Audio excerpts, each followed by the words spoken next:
거룩하신 하나님 아버지, 이 시간 우리가 하나님 말씀 앞에 있습니다. 하나님 말씀을 듣는 가운데 기대감이 있게 하시고 그 말씀을 받고 변화하고 싶은 그 마음 하나님께서 허락하여 주시옵소서. 감사드리옵고 예수님의 이름으로 기도드립니다. 아멘. 오늘 말씀 사무엘하 1장 17절에서 27절까지의 말씀입니다. 사무엘하 1장 17절에서 27절까지의 말씀 우리 한 절씩 교독하도록 하겠습니다. 17절 제가 먼저 읽습니다. 다윗이 이 슬픈 노래로 사울과 그의 아들 요나단을 조상하고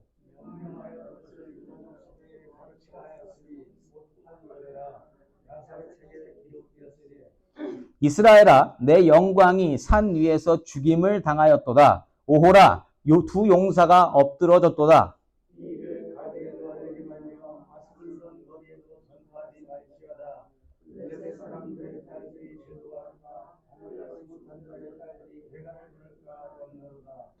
길보아 산들아, 너희 위에 이슬과 비가 내리지 아니하며 재물 낼 밭도 없을지어다. 거기서 두 용사의 방패가 버림바 됨이니라. 곧 사울의 방패가 기름 부음을 받지 아니함 같이 됨이로다.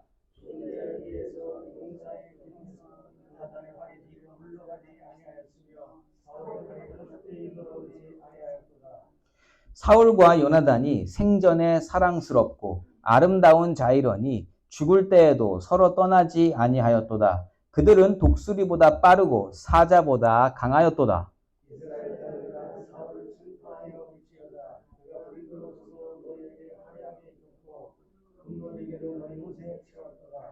오호라, 두 용사가 전쟁 중에 엎드러졌도다. 요나단이 내 산 위에서 죽임을 당하였도다.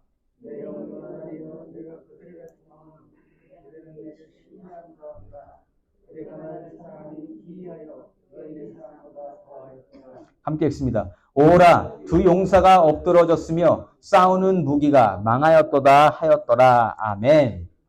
저는 오늘 나를 변화시키는 하나님의 방법이라는 제목으로 말씀을 나누기 원합니다. 여러분 이런 말씀 많이 들어보셨을 거예요. 사람은 고쳐 쓰는 거 아니다. 보스들, 사장님들 중에 많은 이러한 말들을 하시는 분들이 있으실 거예요. 자, 왜 그런 얘기가 나오죠? 사람은 고쳐 쓰는 거 아니다. 왜요? 안 변하니까. 본성, 성격, 성질 안 변하기 때문입니다. 근데 이게 여러분도 공감하시죠? 인정하시는 부분이죠. 그래서 우리가 공감하긴 하는데 인간 관계에서 우리가 항상 기대하고 바라는 게 뭐예요? 상대방이 변하는 거잖아요. 제발 좀 변했으면 좋겠는데. 그래서 내가 조언도 해주고 좋은 책도 소개시켜주고 좋은 설교 말씀도 보내주고 하는데 바뀐다 안 바뀐다?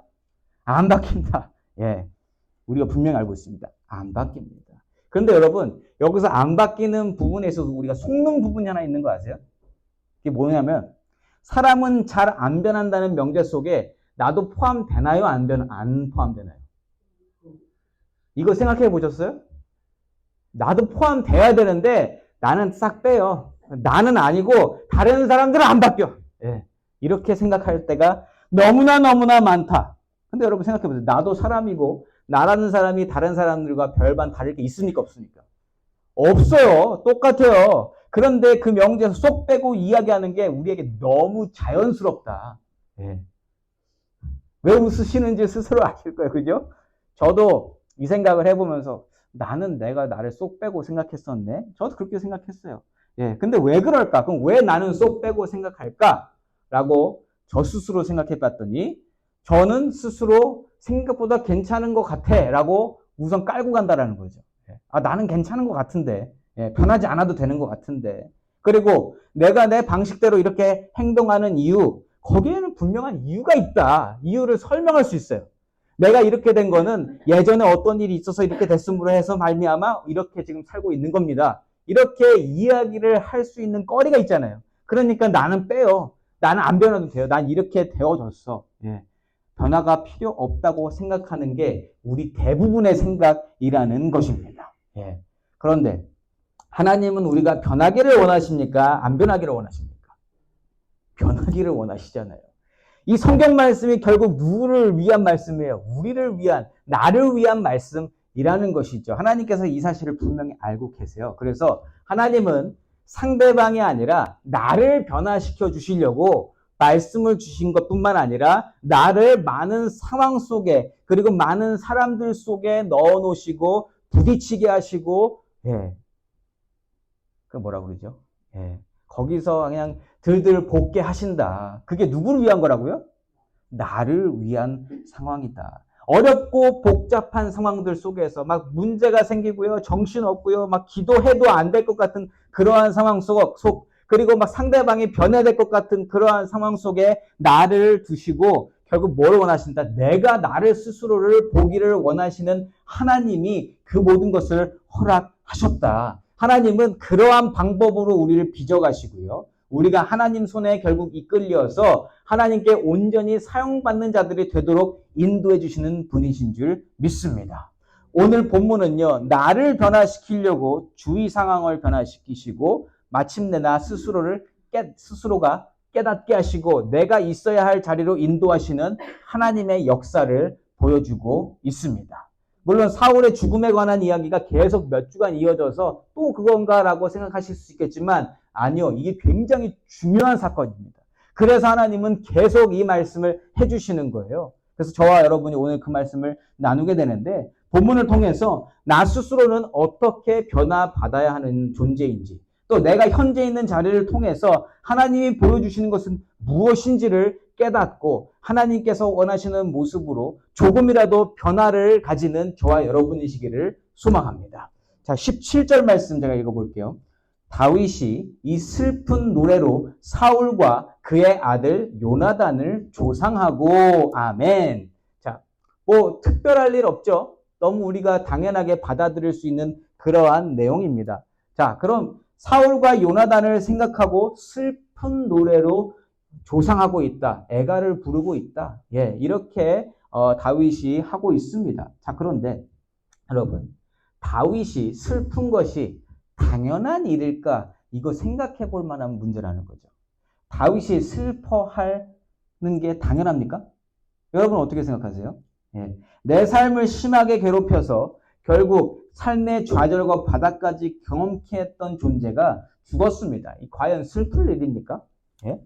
저는 이 부분을 읽으면서 묵상하면서 제 중학교 때 생각이 났어요.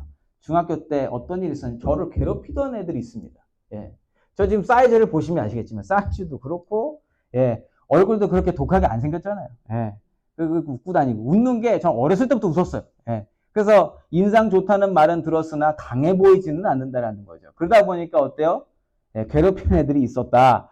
지금 요즘 때처럼 막 왕따를 당하거나 막 무슨 빵 셔틀이라고 그러죠. 그것까지는 안 했지만 굉장히 저를 괴롭히던 애들이 있습니다. 중학교 시절은 어때요? 애들이 차이가 많이 나요. 큰 애들은 확 크고요.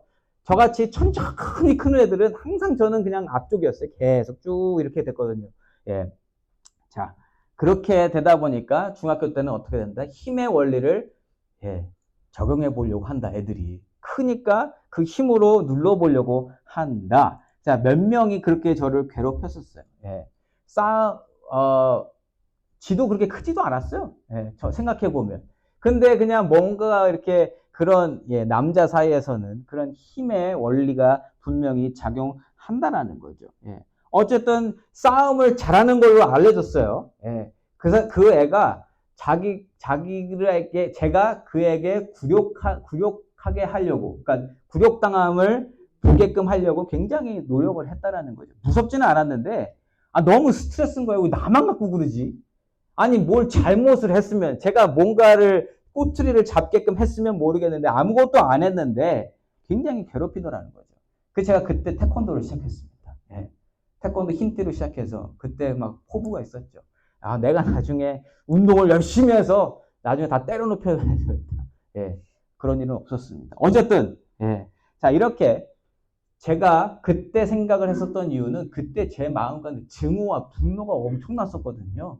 그러면서 고등학교 올라가고 그들과 떨어지게 되면서 쟤네들 내가 다시 나중에 고등학교 때 이제 운동을 시작하고 다시 보면 내가 가만히 안 두리라.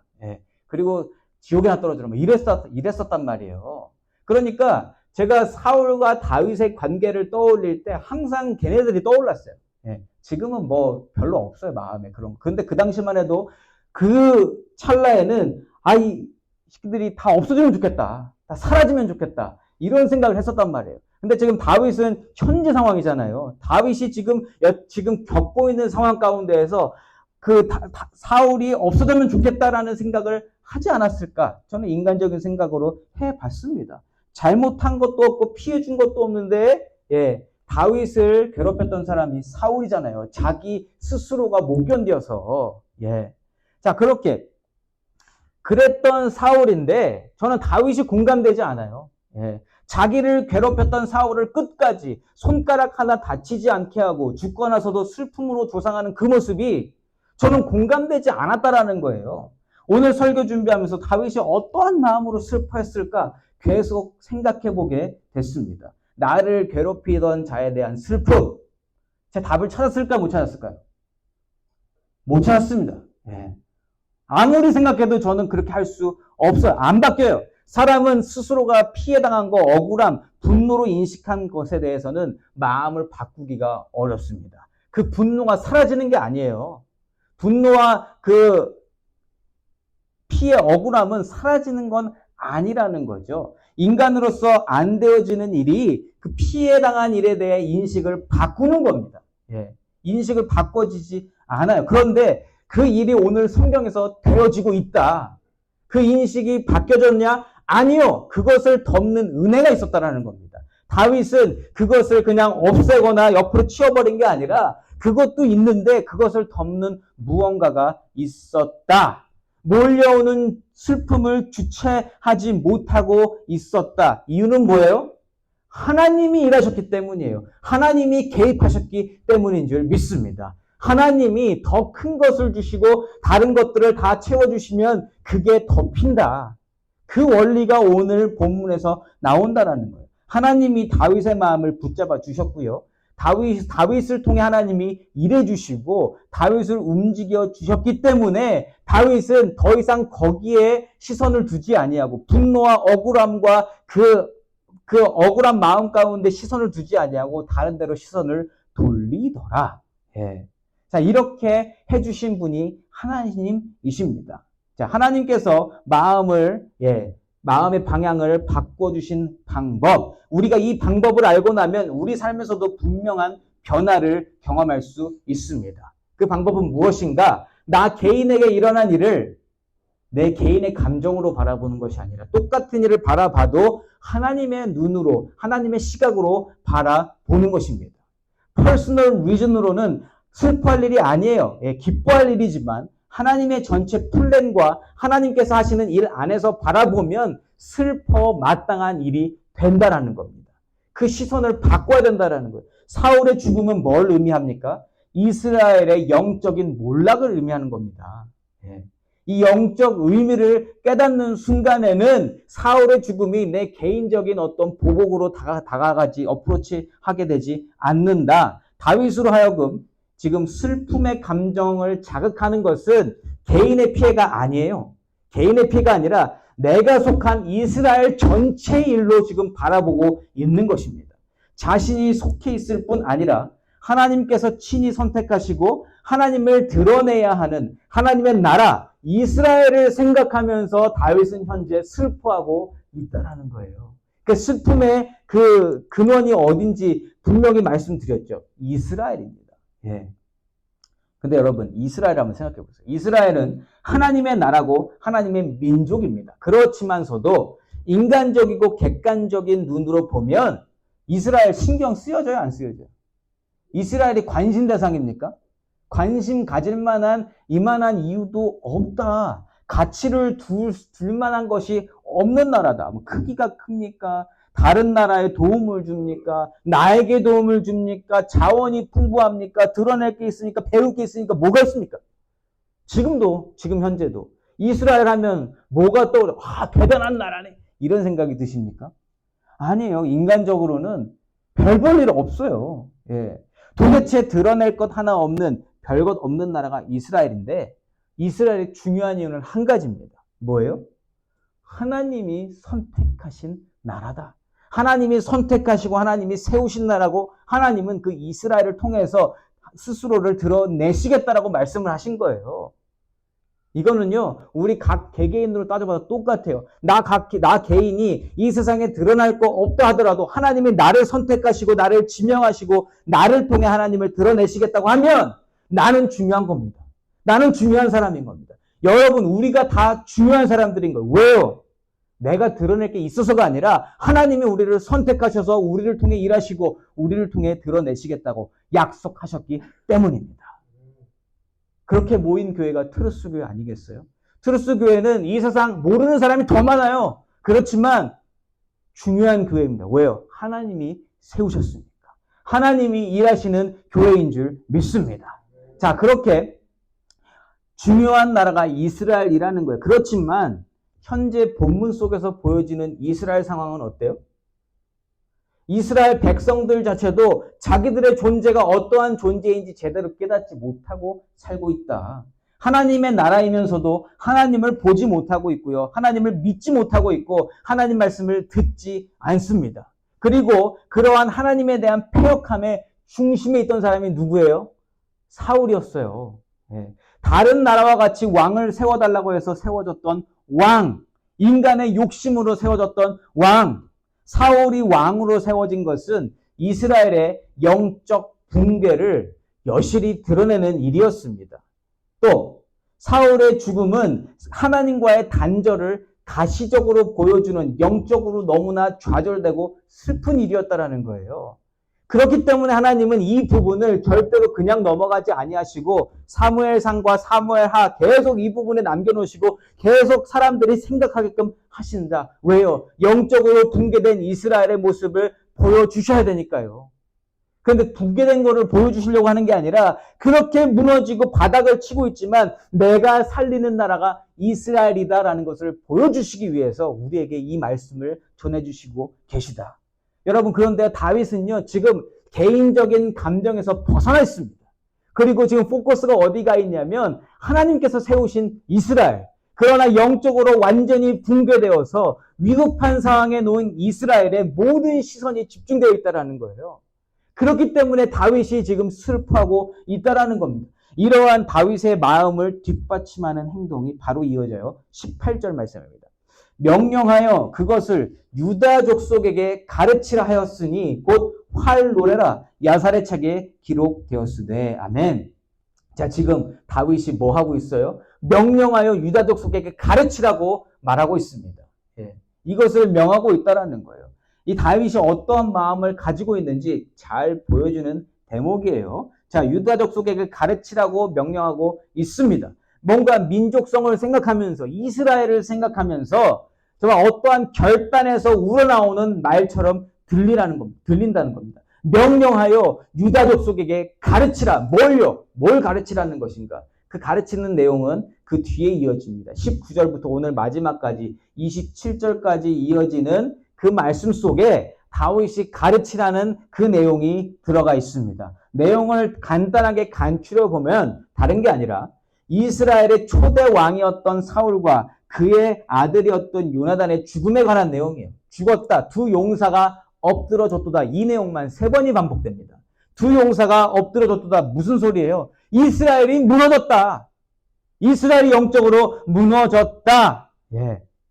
근데 이것을 읽으면서 그냥 다윗이 누구 장례식에서 고인들의 삶을 기리는 정도로 말하는구나. 이렇게 해석하시면 안 됩니다. 그거보다 훨씬 큰 의미가 담겨있는 말씀이라는 거예요. 다윗이 유다 족속에게 알리고자 하는 것, 명령하여 가르치라고 하는 것은 하나님의 나라 이스라엘이 처한 영적 붕괴와 영적 위급함이라는 거예요. 지금 무너져 버렸다. 하나님의 나라인 이스라엘이 영적으로 깨어서 바라보지 아니하면 사울의 죽음을 하나님 주시는 메시지로 받아들이기가 어렵습니다. 그냥 왕이 죽었대. 우리 이제 어떡하지? 이렇게 그냥 발만 동동 구르는 상황이 될 것이다. 그런데 지금 한 사람이 정확하게 영적 분위기를 알고요. 이스라엘이 처한 위기를 깨닫고 그것을 이야기하고 있다라는 겁니다. 그러니까 다윗이 하고 있는 일이 뭐예요? 하나님께서 주시는 메시지를 이스라엘 백성들에게 전하는 역할을 감당하고 있는 것입니다. 한 사람이 이렇게 중요합니다. 하나님 뜻을 깨닫고 그것을 말하는 자가 있다라는 것은 이 세상이 받은 복이에요. 지금 이 세상에도 아직도 하나님 말씀을 전하는 자가 있다면 그것은 아직 은혜가 살아있다는 증거입니다. 아직 하나님이 놓지 않으셨다라는 거예요. 이스라엘은 누구의 은혜로 살아가는 백성인가? 이스라엘을 살리고 죽이는 것은 누구신가? 이스라엘이 정작 붙들어야 하는 왕이 누구신가? 여러분, 이스라엘을 복되게 하시고요. 이스라엘을 먹이시며 이스라엘을 인도하시는 분은 누구십니까? 하나님이십니다. 하나님. 그런데 그것을 지금까지 깨닫지 못했고 그것을 감사하지 못했고 잘못 살아왔던 이스라엘 백성, 그 이스라엘 백성 잘못의 마지막은 뭐밖에 없다? 죽음밖에 없다라는 메시지를 사울의 죽음을 통해서 백성에게 전달해 주시는 겁니다. 누구를 통해서요? 다윗을 통해서. 하나님 세우신 이스라엘 왕이 죽었는데 이것은 하나님 안에서 영적으로 무너진 이스라엘의 모습이요. 백성들, 당신들도 마땅히 슬퍼할 일입니다. 라고 전하고 있는 겁니다. 사울이 죽어서가 아니라 이스라엘이 무너지고 있으니까 당신이 속한 나라, 하나님의 나라가 무너지고 있으니까 이스라엘의 영적 붕괴는 너무나 수치스럽고 창피한 일이기 때문에 이것은 당장 수습해야 하는 일이다라고 또한 다윗이 증거합니다. 19절과 20절 말씀이에요. 이스라엘아, 내 영광이 산 위에서 죽임을 당하였도다. 오호라, 두 용사가 엎드러졌도다. 이 일을 가드에도 알리지 말며 아스글론 거리에도 전파하지 말지어다. 블레셋 사람들의 딸들이 즐거워할까? 할례받지 못한 자의 딸들이 개가를 부를까? 염려로다. 아멘. 여러분, 지난주 말씀 기억나세요? 사울이 죽었을 때 어떻게 됐어요? 다 알았잖아요. 블레셋도 알고요. 다 알았어요. 근데 지금 다윗은 어때요? 이스라엘을 사랑하는 마음으로 이 일을 보니 이것을 알리면 너무 수치스러운 일이다 라고 이야기해요. 20절 마지막 부분에 할례받지 못한 자들의 딸들이 개가를 부를까 염려로다. 이게 무슨 뜻이에요, 여러분? 이게 무슨 뜻입니까? 철저히 하나님 중심에 사고하는 다윗은 혹여나 이스라엘의 붕괴된 모습 때문에 하나님이 낮아지는 것처럼 보이고 하나님이 오해될까봐 염려하고 있는 거예요. 주위 다른 나라들에게도 그렇지만 그러한 반응들을 보면서 이스라엘 백성들 스스로가 무너질 수도 있기 때문에 다시금 다윗은 이스라엘의 정체성을 확실하게 하려고 애를 쓰고 있는 거예요. 우리는 하나님의 백성이다. 지금 무너지고 있지만 하나님이 세우시면 다시 세워질 줄 믿는다. 우리는 다시 서야 된다. 그거를 애쓰고 있는 거예요. 근데 여러분, 애를 쓰지 않아도요. 하나님의 위치는, 절대적인 위치는 절대로 바뀌지 않는 줄 믿습니다. 아멘입니까? 하나님은 항상 그 자리에 계실 거예요. 창조주이시고 전지전능하신 하나님의 위치가 바뀌어질 수는 없습니다. 그러나 하나님을 믿는 하나님의 자녀가 잘못해서 하나님 얼굴에 먹칠할 수 있는 경우는 분명히 있고요. 그 때문에 다른 이방 나라가 하나님을 무시하고 낮게 보고 무능한 신으로 볼 수 있는 경우가 생길 수 있다. 근데 이게 또 왜 중요해요? 여러분, 하나님은 이스라엘 백성만 구원하시기로 약속하셨습니까? 아니에요. 하나님은 이스라엘 통해서 하나님을 드러내시겠다 그랬지. 이스라엘만 구원하시겠다고 하신 적은 없어요. 그러면 이스라엘을 통해서 하나님을 드러내시는 가운데 다른 이방 나라들에게는 무엇을 원하신다? 그들도 똑같이 구원받기를 원하신다. 그러면 이스라엘을 통해서 하나님이 잘 드러나야지만 이방 사람들도 하나님을 온전하게 보고 제대로 알고 하나님을 믿고 구원받을 수 있다. 그런데 이스라엘이 잘못하면 어떻게 돼요? 그 모든 이방 나라들은 다 그 구원의 기회를 잃어버릴 수도 있다라는 거예요.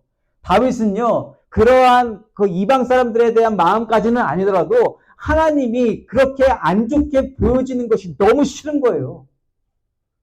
다윗이 여태까지 왔었던 원동력이 뭡니까? 하나님과의 교제요. 하나님을 믿는 믿음으로 계속적으로 위기 속에서도 계속 살아나고 위기 속에서 구출당하고 구출받고 그렇게 살아왔던 거 아니겠어요? 그렇게 하나님이 안 좋게 보이는 것에 대한 마음도 지금 애가로 녹여내고 있는 겁니다.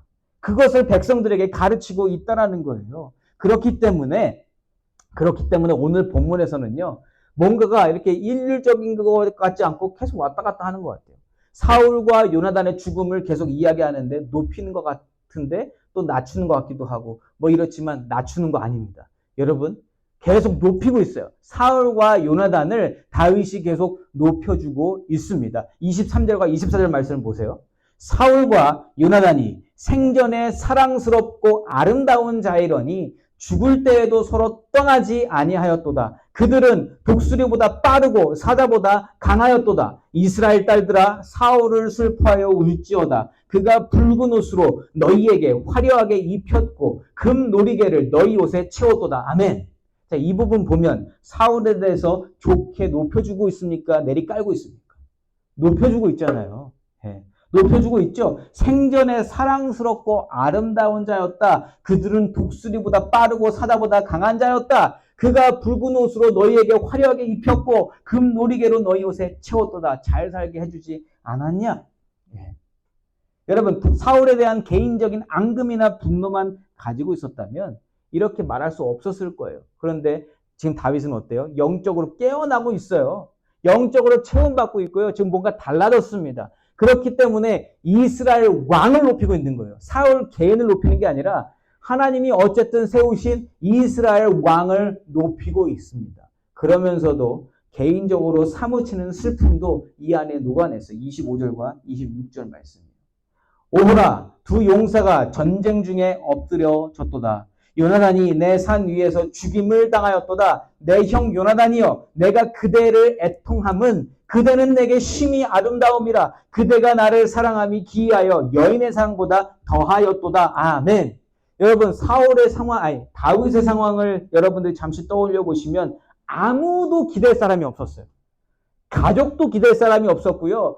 왕궁 안에 자기와 함께 있었던 사람들 중에 다 자기를 죽이려는 살기등등한 모습으로 봤었지 마음 둘 사람이 한 명도 없었습니다. 그때 함께 했던 친구가 누구예요? 요나단입니다. 요나단. 그 요나단에 대한 개인적인 감정을 이제서야 드러내고 있다라는 거예요.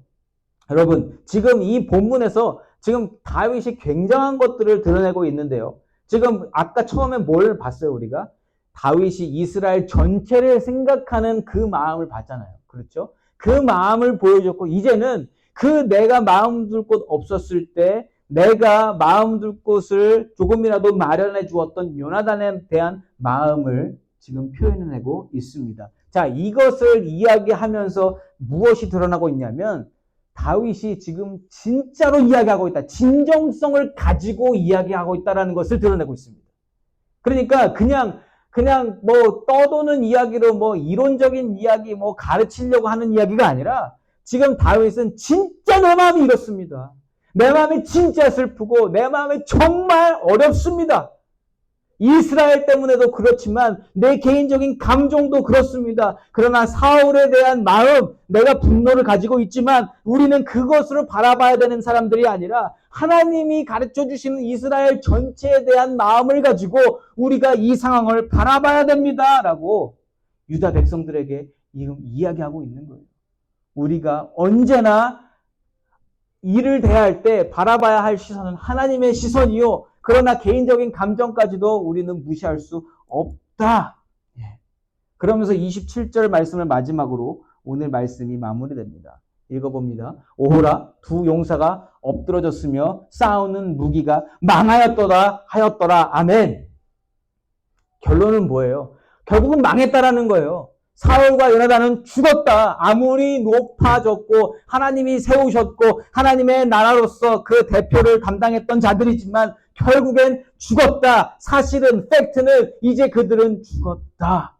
하나님을 대표하는 사울과 요나단, 용맹스럽고 강하고 뛰어난 리더였지만 그들은 결국 죽었다. 그리고 이스라엘을 대표할 만한 사람은 이제 없다. 동시에 없지만 하나님이 우리의 주인이시다라는 것을 드러내고 있는 겁니다. 그러니까 이 메시지 가운데 너무나 중요한 이스라엘 백성들이 들어야 할 메시지가 가득히 담겨 있다라는 거예요. 이스라엘의 주인은 누구시라고요? 하나님이시다. 사람이 왕으로 세워졌었지만 죽었다. 영적으로도 붕괴되었고 그 사람도 죽었고 결국 우리가 바라봐야 될 사람은 하나님이시다. 여러분, 그런데요, 오늘 이 본문은 다 살펴봤어요. 본문은 다 살펴봤는데 가장 중요한 한 가지를 여러분들과 나누고 오늘 말씀을 마치도록 하겠습니다. 자, 오늘 본문 전체를 다시 바라보면요, 다윗은 이스라엘 전체 분위기를 읽어내고 있어요. 그러면서 변하지 않는 이스라엘에 대한 한탄스러운 마음을 가지고 있죠. 이스라엘이요, 그렇게 살면 안 됩니다라고 이야기하고 있다라는 거예요. 그런데 제가 설교 초반에 말씀드렸던 것처럼 인간은 항상 나보다 누구에게 더 신경을 써요? 누가 변화되어야 된다고 생각해요? 상대방이 변화되어야 된다고 생각을 해요. 다윗이 지금 무슨 말 하고 있어요?